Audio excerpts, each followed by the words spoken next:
آج ہم پڑھیں گے لام کا قاعدہ کہ جب لفظ اللہ اور اللہم کے لام سے پہلے زبر یا پیش ہو تو اسے موٹا پڑھیں گے، اور جب اللہ اور اللہم کے لام سے پہلے زیر ہو تو اس کو باریک پڑھیں گے۔ جیسے یہ زبر ہے تو یہاں پڑھیں گے اللہ، اللہم، اللہ، فاللہ، من اللہ، ٹھیک ہے۔ اسی طریقے سے پیش ہو تو وہ لام کیا کریں گے؟ باریک موٹا پڑھیں گے، جیسے نار اللہ، رسول اللہ، ٹھیک ہے۔ اور اسی طریقے سے اگر زیر ہو تو پھر اللہ اور اللہم کے لام بھی باریک پڑھیں گے، موٹا نہیں پڑھیں گے۔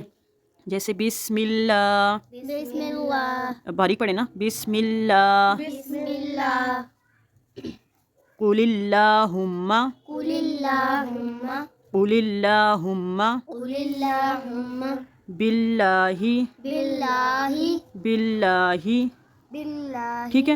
پھر اس طریقے سے باقی سارے لام بھی باریک پڑھے جائیں گے، جیسے ولا صلی، ولا صلی، ولا صلی، ولا صلی، تولا، تولا، ما ولاہم، ما ولاہم، ما ولاہم۔ ما ولاہم۔ آگے سمجھ؟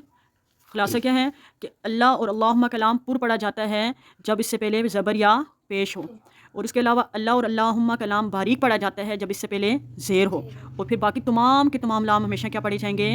باریک پڑھے جائیں گے۔ کیسے پڑھے جائیں گے؟ باریک پڑھے جائیں گے۔ ٹھیک ہے۔